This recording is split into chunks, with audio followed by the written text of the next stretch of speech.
Hello friends, this is DMC and this is my quick review of Wogan Coffees 50/50 blend, and this is a coffee that was very kindly sent to me by viewer and channel contributor Brian, so a massive thank you to him for sending me this coffee amongst a lot of others that I've got backed up in my cupboard at the moment to review. So let's take a look at the pack. I'd never actually heard of Wogan Coffee before this was sent to me, so interested to try this one. It's 50/50 blend, Nicaraguan Finca La Bastilla and Honduras Swiss Water Decaffeinated. So that's how it's a 50/50 blend, caffeinated and decaffeinated, which sounds like an interesting idea.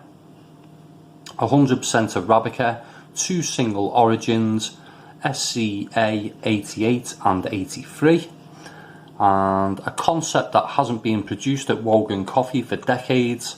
Half Nicaraguan Finca La Bastilla, half Honduran Swiss Water Decaffeinated, with big notes of praline, crisp acidity and incredibly clean finish, all with half the caffeine.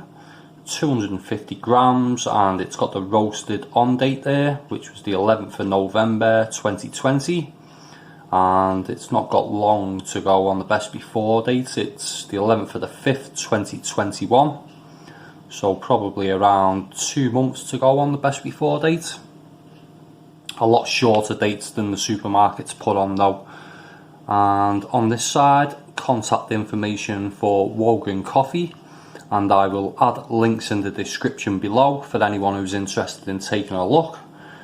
And a bit about Wogan Coffee here. It says established in the heart of Bristol, southwest England by Brian Wogan in 1970, Wogan Coffee is now in its 3rd generation of sourcing exceptional coffees from sustainable and ethical farms worldwide, hand roasting every single bean to perfection, while building a better future for growers and their families. The art of great coffee, and repeated on the side there. And that is it for the pack. Decent resealable pack, this one of those sort of flat packs, and the bit more information on the bottom there. So that's it for the pack. Let's take a look at the beans. You can see the slight difference in the roast there that distinguishes between the two in the blend. One's slightly darker than the other one. The lighter of the two is slightly larger beans, I would say, and decent looking quality. I think the darker ones are the decaf. And the aroma of the beans is creamy and caramelly. It's slightly earthy too.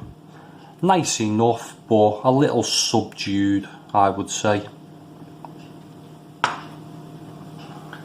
Quick look at the ground coffee. Quite orange and light in colour. And when ground, it's a bit more interesting with a slight fruitiness there. And it's got a dark chocolate hint too. When first ground, it had a nice bite to it, but that sort of dissipated quite quickly to leave a smooth smelling coffee.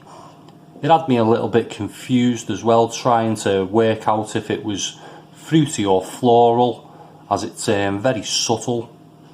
Overall, it's quite similar to a sort of coffee cream chocolate, I would say.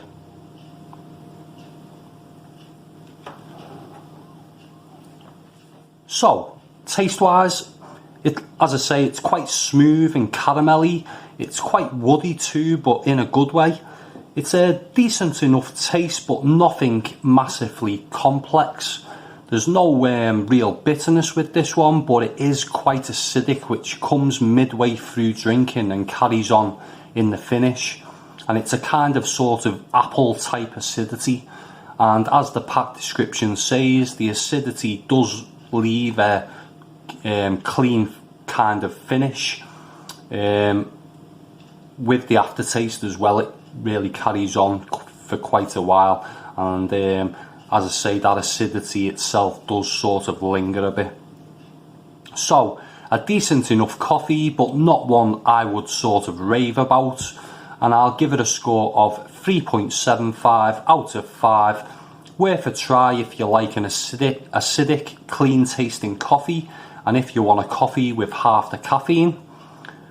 And yeah, so I'd really like to hear from anyone who's tried this coffee or any of the others from Wogan Coffees. Let me know your thoughts in the comments section below.